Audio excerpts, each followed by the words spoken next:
AI is rapidly changing the world, and it seems like we're entering the golden age of artificial intelligence. ChatGPT is just one star in the AI galaxy, with thousands of new AI products being released every single week. HealthGPT basically gives you access to your own health advisor. Godmode will perform a task from A to Z. Tome combines OpenAI's ChatGPT and PowerPoint. TripNotes plans your next travel trip in less than 5 seconds, and Unbounce can build a landing page for you much faster than any human ever could. So it should come as no surprise that it was only a matter of time until the first tool focused on the needs of investors emerged. In fact, there are 2 new tools that can elevate investors' research and stock analysis process. And in this video, we will talk about them and outline 7 ways in which artificial intelligence can revolutionize your investment process.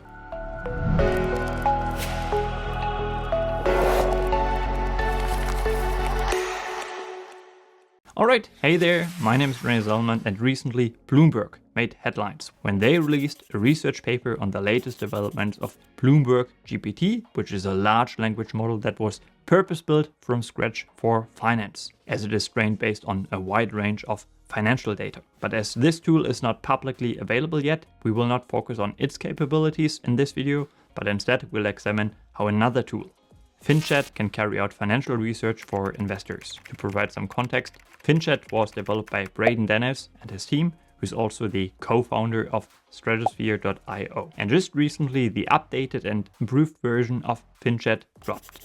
To highlight what distinguishes this service from ChatGPT, let me quote Braden here.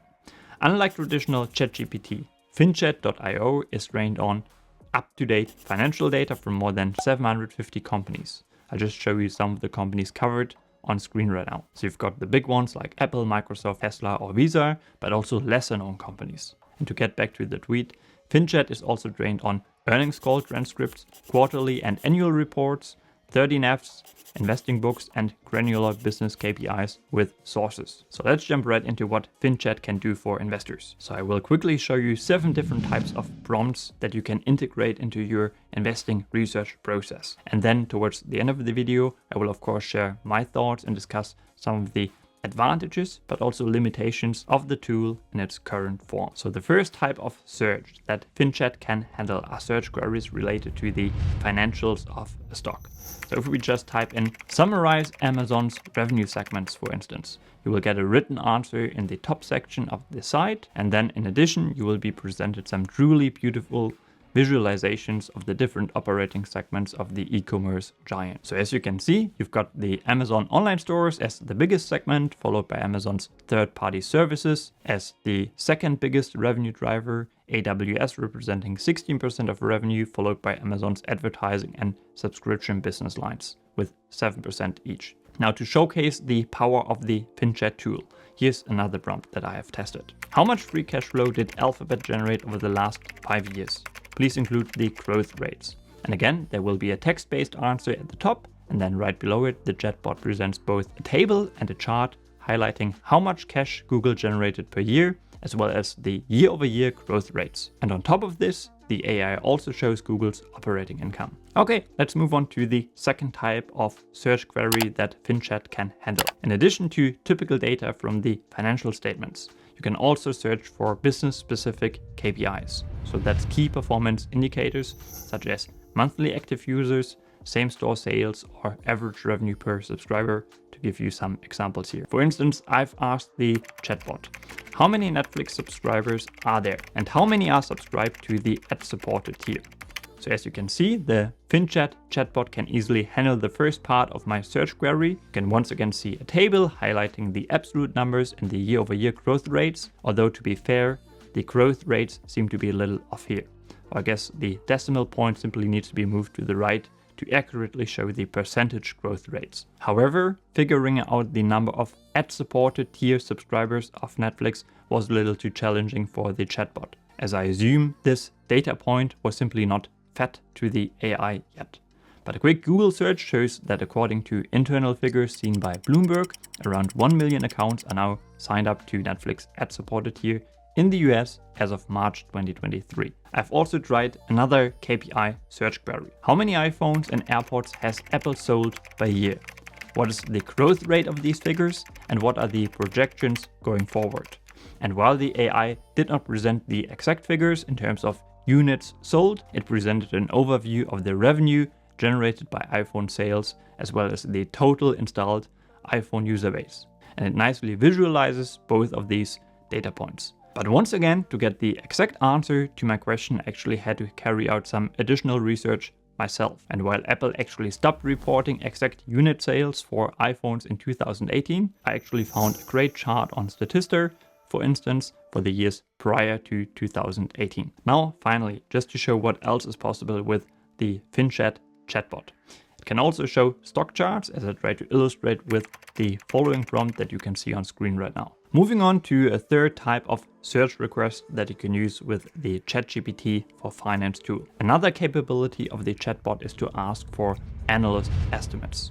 For instance, I typed in, what do analysts forecast for Meta's business? Include revenue, earnings per share, monthly active users, and share price. And the graph generated by the AI shows both past and projected revenue figures, and you can also tap into the EPS tab.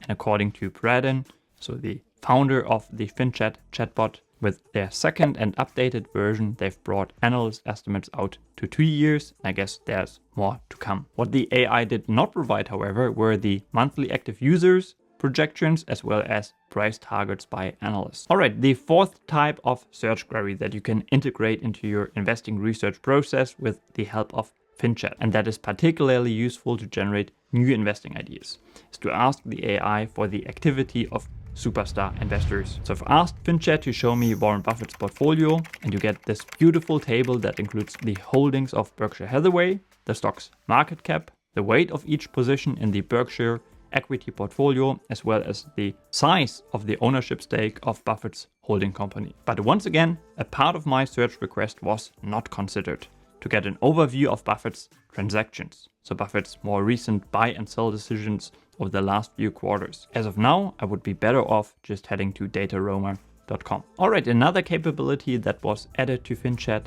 is a discounted cash flow analysis. So I've asked Finchat to build a DCF for Visa. Now, DCF is a super complex valuation tool with various variables that you as an investor need to carefully put into the model, as only slight changes to these variables will have a tremendous impact on the final fair value estimate or the result of the model. So I was curious what the model built by the AI actually included. And I'm not sure if I entirely figured it out, and I would probably need to take a close look at it, but in the opening lines it states that the discount rate used is the opportunity cost of capital.